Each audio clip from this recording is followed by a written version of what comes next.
अलैकुम, मैं इमदाद सुमरो। ईरान और इसराइल के दरमियान जंग बंदी हो गई है और वो भी ड्रामाई अंदाज में। और जंग के आखिरी लम्हात से यूँ लग रहा है कि जैसे पूरी की पूरी जंग या कम अज़ कम आखिरी हमले जो हैं वो स्क्रिप्टेड थे।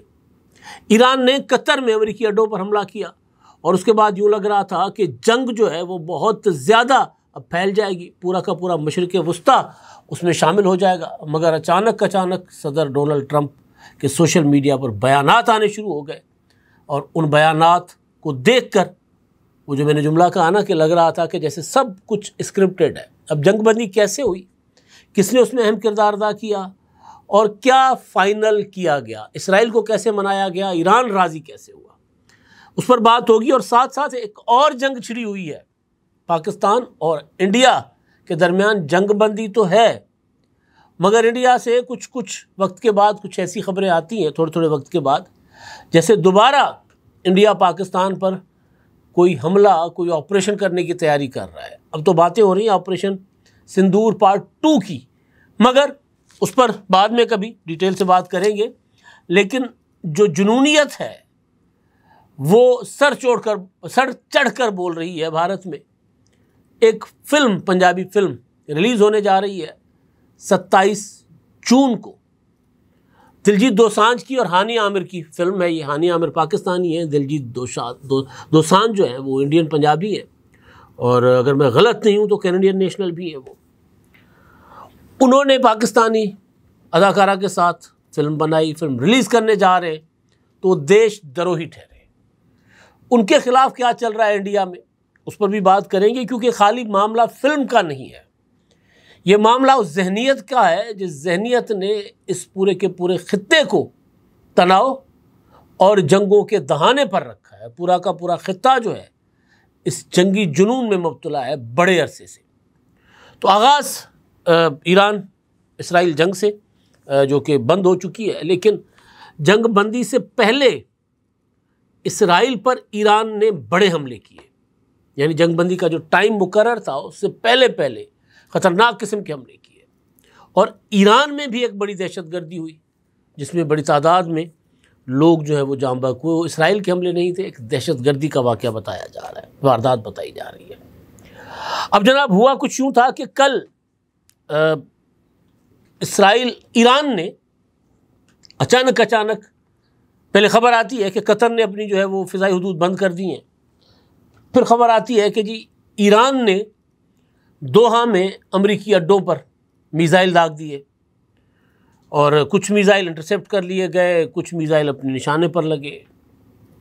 और उस दौरान सदर डोनाल्ड ट्रंप सिचुएशन रूम में आकर बैठ गए। इसराइल ने ईरान पर जवाबी हमला शुरू कर दिया। इस सारी जंग में हमारी पोजीशन बड़ी अजीब व गरीब किस्म की थी। मतलब हम पहले ऐलान कर चुके थे सदर डोनाल्ड ट्रंप को नोबेल इनाम देने का, और डोनाल्ड ट्रंप ने हमला किया अमेरिका ने ईरान पर, ईरान की जौहरी तनसीबात पर, तो हमने उसकी मजम्मत कर ली।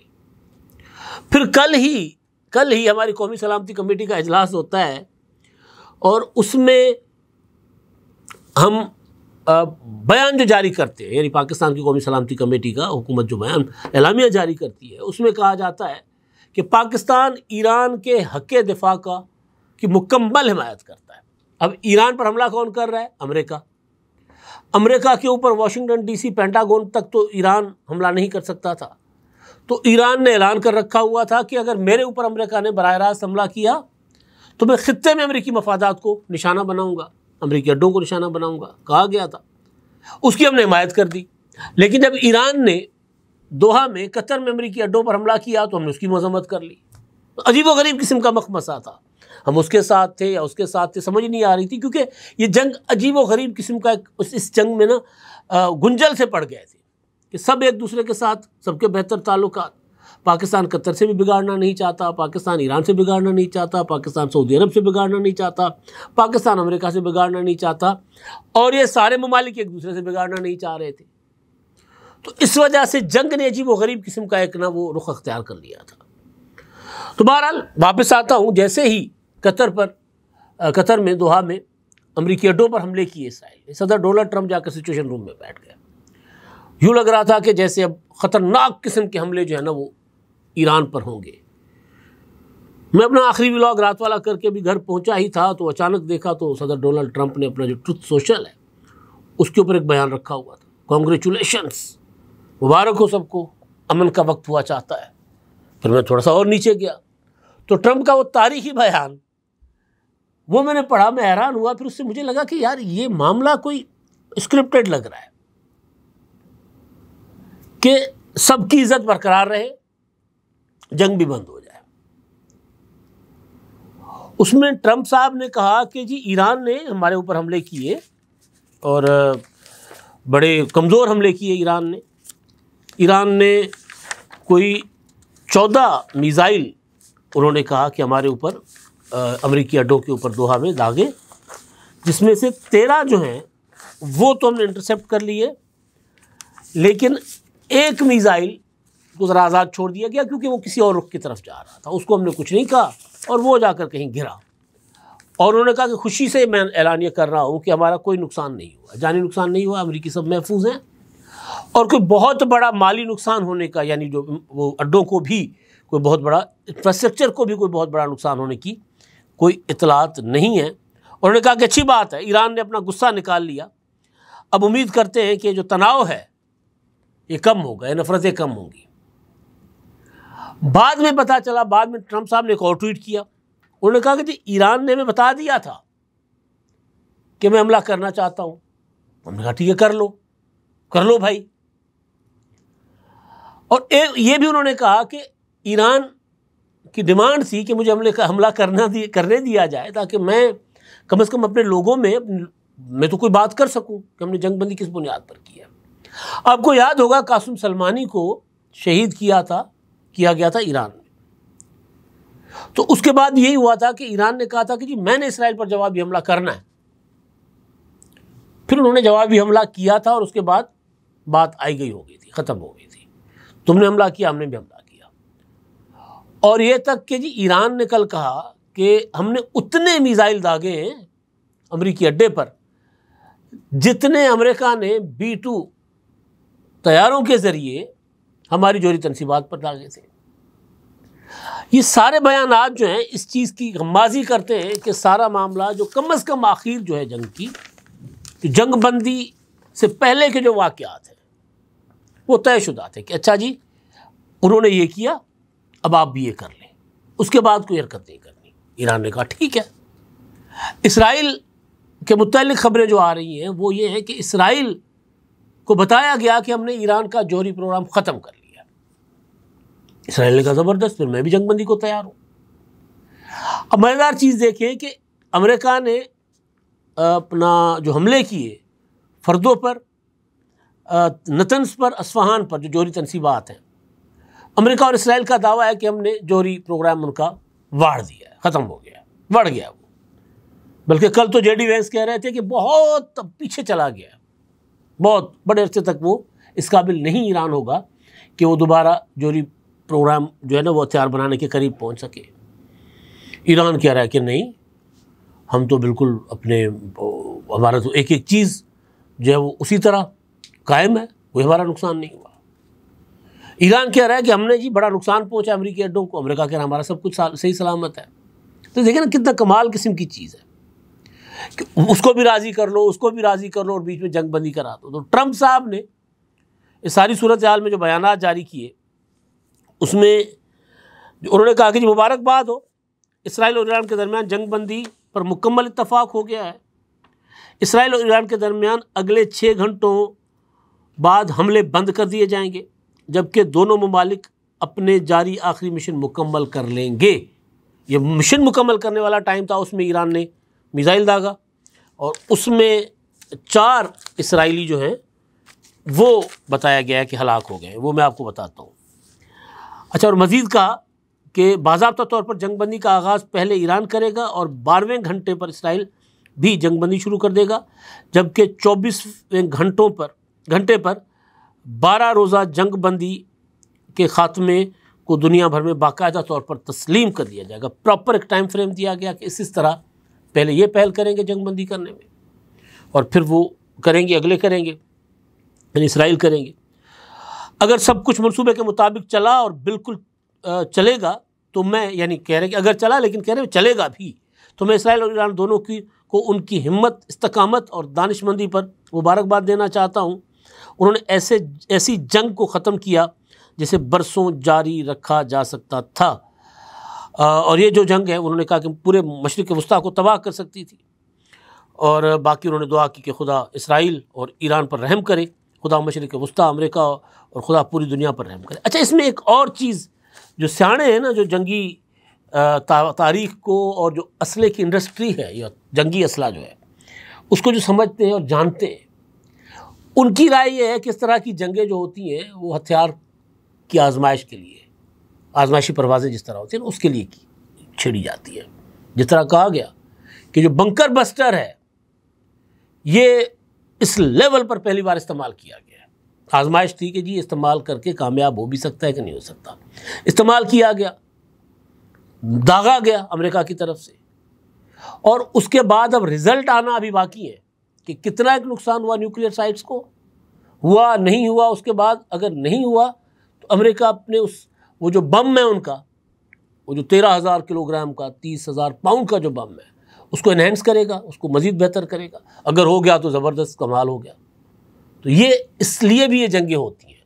तो अमेरिका ने अपना वो, मुमकिन है कि वो बम इस्तेमाल करने के लिए, ये जहाज़ इस्तेमाल करने के लिए कि इतनी लंबी फ़्लाइट करके 37 घंटे की फ़्लाइट, 37 घंटे का मुकम्मल ऑपरेशन और 18 घंटे की फ़्लाइट करके वो जहाज़ और फ़िज़ा में रिफ्यूलिंग करके वो कामयाब हमले कर भी सकते हैं या नहीं कर सकते। ताकि कोई बड़ी जंग छेड़नी हो तो पता तो हो पहले कि अपना असला ठीक भी है कि नहीं ठीक। तो मुमकिन है कि अमेरिका ने वो करके जो उसने नतीजा हासिल करना था कि उनका वो बम ठीक है या नहीं ठीक, हो गया। उसके बाद जंगबंदी करवा ली। अब अगला अमेरिका कुछ और करेगा। एक चीज़ ये भी होती है कि उन्होंने पहले अपने पट्टे को कहा कि चढ़ दौड़, बीच में मैं आ जाऊंगा जंग में और मैं अपना असला इस्तेमाल करके और देख लूँगा कि मेरा असला कितना कारगर है, कितना कारगर नहीं है। आयतुल्लाह खामनाई ने कहा है कि जी हम झुकने वाले नहीं हैं, हम किसी भी सूरत, ईरान जो है, ईरानी कौम जो है वो कभी भी नहीं झुकेगी, और हमने हमेशा अपनी एक तारीख जो है वो बरकरार रखी है। उन्होंने ये कहा, यानी वो भी कह रहे हैं कि हम जीत गए, इसराइल भी कह रहे हैं कि हम जीत गए, अमेरिका भी कह रहे हैं कि मैं जीत गया। तो पता नहीं कौन जीता कौन हारा। नुकसान कितना हुआ है, जानी और माली नुकसान, इमारती नुकसान, इंफ्रास्ट्रक्चर का नुकसान, वो अब पता चलेगा। अब जंग से जब निकले ना दोनों ममालिक तो हिसाब किताब लगाएंगे कि कितना किस को नुकसान हुआ है। अच्छा, अब वो जो आखिरी हमले थे ना वो मैं ज़रा आपको बता दूं, फिर मैं पाकिस्तान और इंडिया की तरफ जाता हूँ। और जंग ज़ाहिर है, ट्रंप ने कहा है कि अब खबरदार कोई भी जो है ना वो इसकी जंग बंदी की खिलाफ वर्जी ना करे। साथ साथ उन्होंने ये धमकी भी दे दी है। अच्छा, अब इसराइली अपना इमरजेंसी सर्विस ने ईरान के हालिया मिसाइल हमलों में जो ताज़ा आदाद शुमार है वो जारी कर दिए हैं, और जो हमले ईरान कह रहा है कि हमने जंग बंदी के टाइम से पहले कर लिए थे, जिसमें वो तस्दीक कर रहे हैं कि जी 4 हलाकतें हुई हैं और 22 अफराद ज़ख्मी हुए।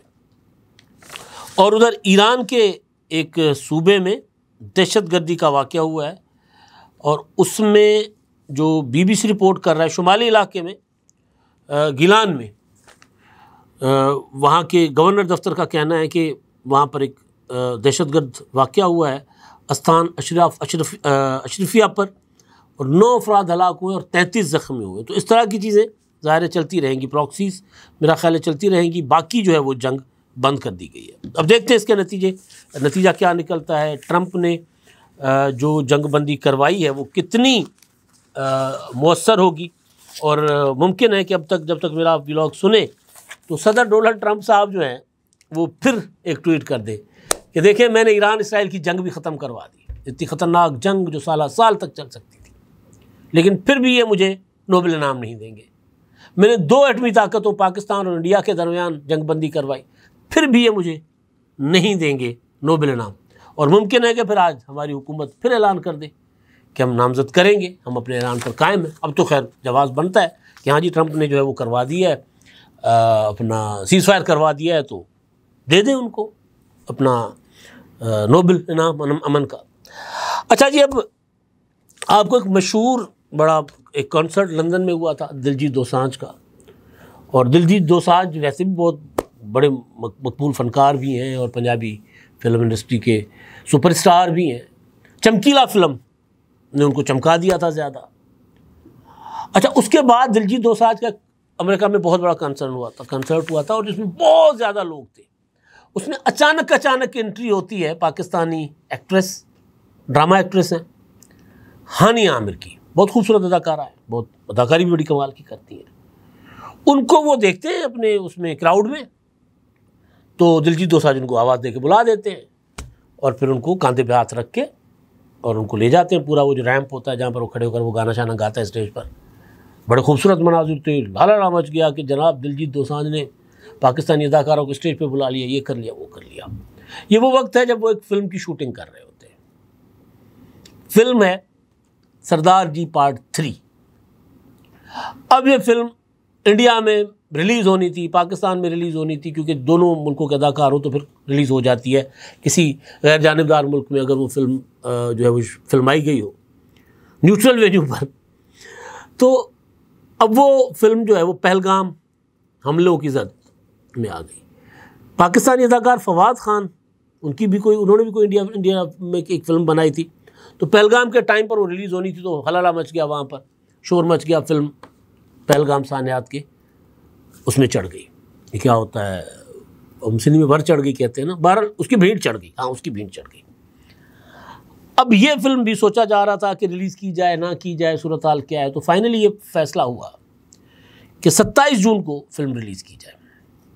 BBC जो रिपोर्ट कर रहा है कि उसमें जो फिल्म प्रोड्यूसर थे उन्होंने या कुछ डायरेक्टर्स ने सोचा कि हानी आमिर का कैरेक्टर जो है ना वो ख़त्म कर देते, किसी और को लगा देते उसकी जगह पर, वो सीन दोबारा रिकॉर्ड करवा लेते। तो फिर कोई फिल्म पर कोई 27 करोड़ से ज़्यादा पता नहीं कितना खर्चा आया हुआ, तो वो उन्होंने कहा कि इतना लंबा खर्चा, 27 करोड़ नहीं, ज़्यादा खर्चा है। खैर, इतना लंबा चौड़ा खर्चा है तो दोबारा इस फिल्म को हम नहीं शूट कर सकते। तो तय किया गया कि इस फिल्म को बैरून मुल्क रिलीज़ किया जाएगा। 27 जून को रिलीज़ होने जा रही है फिल्म। दिलजीत दोसांझ ने अपना इंस्टाग्राम पर स्टोरी रखी, रील रखी, और नीचे जो उसको गालियां पड़ रही हैं, गद्दार, देशद्रोही, सारा इंडियन जो है ना वो सब पीछे पड़े हुए। एक खातून है प्रियंका गुटके, वो मैं उसको देख रहा था, तो उन्होंने कम अज़ कम 2-4 ऐसे कमेंट्स भी हैं जिसमें हौसला अफजाई की गई है दिलजीत दोसांझ की। कहा गया, बाबे टेंशन नहीं लेनी, कोई मसला नहीं है, तू हिट है, तू हीरो है, परेशान नहीं होना तुमने। फिल्म रिलीज़ भी होगी और फिल्म हिट भी हो चुकी है।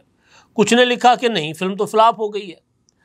अब ये जो इंडिया के अंदर ये जो मसला है ना कि कोई फनकार, कोई अदाकार, कोई फिल्म साज, उसको भी वो ये जो नेतागिरी है या ये जो इंतहा पसंदी की सियासत है उसकी भेंट चढ़ा देते हैं। उन्होंने अपनी पूरी की पूरी फिल्म इंडस्ट्री तबाह कर दी है, पूरी की पूरी फिल्म इंडस्ट्री। इतने बड़े बड़े सुपरस्टार, उनके ऊपर आमिर खान को बिठा के पूछा जाता है कि जी तुम पाकिस्तानी हो।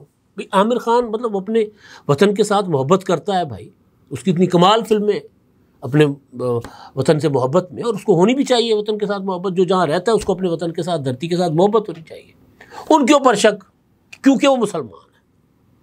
सलमान खान के ऊपर शक, यहाँ तक कि संजय दत्त की माँ मुसलमान थी, उनके साथ जो कुछ अशर हुआ, तो उन्होंने कबाड़ा कर दिया अपनी फिल्म इंडस्ट्री का। और फिल्म इंडस्ट्री पे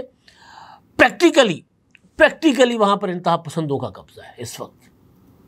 इस वजह से जो बॉलीवुड है वो तेज़ी से नीचे आ रहा है, और उसके मुकाबले में जो साउथ की मूवीज़ हैं वो पूरे के पूरे इंडियन मार्केट को कैप्चर कर रही है, क्योंकि वहाँ पर अभी तक उस तरह की इंतहा पसंदी नहीं। वहाँ एक्शन ज़रूर आया हुआ है, ऐसा एक्शन कि एक बंदा फूंक मारता है तो 400 बंदे उड़ जाते हैं, वो एक अलग बात है। जिस तरह किसी ज़माने में हमारी फिल्मों में सुल्तान राय साहब जो वो कल्ले कल्ले जीप उठा लिया करते थे, यूँ फेंकते थे कि पता नहीं किधर जा पहुँचती थी, या माँ आवाज़ देती थी जेल में, मोलिया, तो मोला पता नहीं किधर से आता था दौड़ा हुआ, और वो हवालात तोड़कर दौड़ा हुआ आता था। तो इस तरह के सीन तो होते, लेकिन ये इंतहा पसंदी इसने इंडियन फिल्म इंडस्ट्री को तबाह कर दिया। अब एक फिल्म है, प्यार मोहब्बत पर बनी फिल्म है, दोनों तरफ का पंजाबी कल्चर दिखाया गया है, उससे नफरत की का क्या जवाब है। बहरहाल अच्छा काम यह है कि उन्होंने फिल्म रोकी नहीं, रिलीज़ कर दी है और यकीनन कामयाब होगी। अब तक के लिए इतना ही। अल्लाह हाफ़िज़।